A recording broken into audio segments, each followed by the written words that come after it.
السلام علیکم۔ آج ایک مرتبہ پھر ہمارے ساتھ موجود ہیں پروفیسر ملک احسان قادر بھابا صاحب۔ آج ہم ان سے چند سوالات پوچھیں گے۔ سب سے پہلے سر آپ ہمیں یہ بتائیں کہ ایک فریش گریجویٹ کو سنگل پیپر ٹیسٹ جاب کے حوالے سے آپ کیا گائیڈ کرتے ہیں؟ دیکھیں، سب سے پہلی بات تو یہ ہے کہ جو بندہ اگر آج کل بی ایس پروگرام کا کنسیپٹ ہے کہ جس بندے نے بھی بی ایس کی ہے اور وہ 16 ایئر ایجوکیشن اس کی ہے، تو آن گریجویشن بیس بہت ساری جابز ہر وقت پنجاب پبلک سروس کمیشن کے ویب سائٹ پہ اویلیبل ہیں۔ اگر وہ کسی بھی جیسے اسسٹنٹ ڈائریکٹر آئی بی میں اور منسٹری آف ڈیفینس میں، اس طرح مختلف جو اور سیکٹرز ہیں، سیکٹریٹ کے اندر جو ایڈمن آفیسر کی جاب ہوتی ہے، اس میں تمام گریجویٹ ایلیجیبل ہوتے ہیں، چاہے کسی نے کیمسٹری کیا ہو، بی ایس زوالوجی کیا ہو، باٹنی کیا ہو، اکنامکس کیا ہو، یا ایون دین کہ ایگریکلچر کیا ہو، کسی بھی کمبینیشن سبجیکٹ کے ساتھ اس نے اگر اس کی 16 ایئر ایجوکیشن ہے تو وہ ہر قسم کی سنگل پیپر ٹیسٹ جاب کے لیے وہ ایلیجیبل ہے۔ پہلی تو یہ بات ہے۔ بہت سارے لوگوں کو یہ مسئلہ ہوتا ہے کہ میں نے تو بی ایس سی کیمسٹری کی ہے یا ایس سی کیمسٹری کی ہے، تو میں تو ایڈمن آفیسر نہیں لگ سکتا یا میں FIA میں نہیں جا سکتا۔ ایسی کوئی بات نہیں ہے۔ ایک تو یہ جو ایک متھ ہے، یہ کینڈیڈیٹس کو ان کے دماغ سے یہ بات نکال دیں۔ دوسری امپورٹنٹ بات یہ ہے کہ جب آپ کی ڈگری ختم ہو تو آپ کو چاہیے کہ آپ تیاری کے لیے اس کا طریقہ کار یہ ہے کہ آپ جتنی بھی آپ ڈیلی بیسس کے اوپر اخبار پڑھیں، اور جو کرنٹ افیئر ہے دنیا میں، جیسے آج کل یوکرائن کا ایشو چل رہا ہے اور اس طرح کی جو کوئی اپڈیٹس آ رہی ہیں، وہ آپ اس کو اپنی ایک نوٹ بک میں لکھتے جائیں۔ اور مارکیٹ کے اندر بھی سنگل پیپر ٹیسٹ کی بکس اویلیبل ہیں۔ بات دراصل یہ ہے کہ مارکیٹ کے اندر تو بکس اویلیبل ہیں، اگر کوئی بھی گریجویٹ ہے وہ بھی وہی بک پڑھتا ہے، دوسرا بھی وہی پڑھتا ہے۔ اصل بات یہ ہوتی ہے کہ آپ نے فرق جنریٹ کرنا ہے کہ مارکیٹ کے اندر جتنی بکس پہ لوگ تیاری کر رہے ہیں، اگر آپ بھی وہی تیاری کریں تو وہ تو وہی ہوگا۔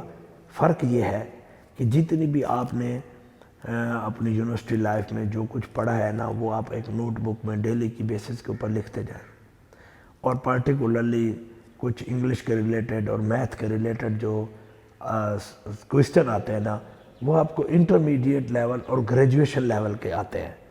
آپ کو چاہیے کہ جتنی وہ آپ کی ٹیکسٹ بک میں سوال ہے نا، وہ آپ کو آنے چاہیے۔ اگر اب بہت ہائی لیول کی جابز ہونا تو وہ پرائمری اور بیسک کوئسچنز وہ پوچھے جاتے ہیں انڈو پاک ہسٹری سے۔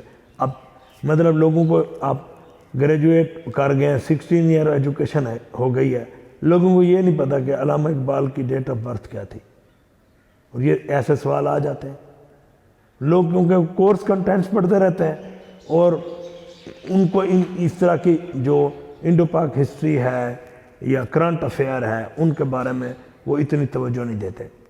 تو ہونا یہ چاہیے کہ آپ کو جب کوئی جاب آتی ہے، اخبار میں آتی ہے، تو آپ کو فرام دیٹ ڈے لازمی نہیں کہ آپ ڈان اخبار پڑھنا شروع کر دیں، آپ اردو والا اخبار پڑھیں، ڈیلی کی بیسس کے اوپر آپ اپنا جنرل نالج تیار کریں۔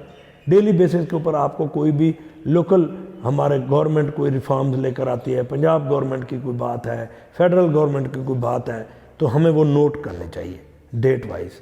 اور دوسری بات ہے کہ ہر جو نیوز پیپر ہے نا، اس کا ایک پیج یا آدھا پیج ہوتا ہے انٹرنیشنل، اس کے اندر کوئی خبریں ہوتی ہیں، مطلب وہ کہتے ہیں کہ جی فلاں برازیل کے ساحل کے اوپر آج اتنے من کا کچھوا ملا، وہ کچھوے کا رنگ کیا تھا، کون سے ملک کے ساحل پہ تھا۔ یہ ایک نیا MCQs ہے، وہ اب مارکیٹ میں جو بک ہے وہ اس میں نہیں ہوگا۔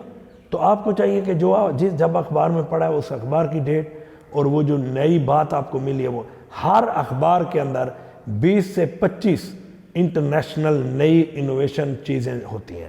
آپ کو آپ فرض کرو ایک ہفتے میں آپ پڑھتے ہیں، ایوریج 10 لگا لیں، تو ایک ہفتے میں 70 چیزیں ایسی ہیں جو مارکیٹ میں جو بک ہے اس کے اندر نہیں ہے۔ وہ تو پورے سال یا 6 مہینے کی چیزیں وہ رکھتے جاتے ہیں، پھر وہ نیا ایڈیشن دیتے ہیں۔ تو آپ کو فرق جنریٹ کرنا، مارکیٹ میں جو بکس ہیں وہ بھی پڑھیں، میں یہ نہیں کہتا کہ وہ اس کو نہ پڑھیں، لیکن اگر آپ اپنے کمپیٹیٹر کے درمیان ایک فرق کریٹ کرنا چاہتے ہیں تو آپ کو اخبار پڑھنا چاہیے، اور نہیں تو جو مختلف قسم کے رسالے آتے ہیں جیسے ندائے ملت ہے، وہ تمام اخبارات جو ہفتے کا اخبار ہوتا ہے وہ ہر بدھ کے بدھ آتا ہے، وہ تمام اخبارات کا نچوڑ ہوتا ہے ایک ہفتے کا. اس ایک ہفتے کے اخبار میں جو امپورٹنٹ فیچرز آتے ہیں وہ اس میں ہوتا ہے، تو آپ وہ پڑھ لیں اور اس سے جو امپورٹنٹ چیز ہو اپنے ساتھ نوٹ بک رکھیں. تو میں یہ سمجھتا ہوں کہ 3 سے 4 مہینے جو آپ کو کسی جاب کی اپلائی کرنے میں اور پھر اس کا ٹیسٹ دینے میں آتے ہیں نا، تو اگر آپ اس میں سیریس ہو جائیں اور آپ ڈٹرمن ہو جائیں تو میں نہیں سمجھتا کہ آپ پاس نہ کر سکیں اور انٹرویو تک نہ جائیں. جب آپ انٹرویو تک جائیں گے تو پھر اس کے بعد آتا ہے کہ آپ کی جاب کی نوعیت کیا ہے. مطلب آپ FIA میں جا رہے ہیں تو آپ کی کس قسم کی آپ کو اسائنمنٹ دیں گے، اگر آپ IB میں جاتے ہیں تو انٹیلیجنس بیورو کے کیا پرسپیکٹو ہیں، اس کے لیے پھر علیحدہ ہمیں تیاری کرنی پڑے گی. تو یہ بات ہے. بہت شکریہ سر.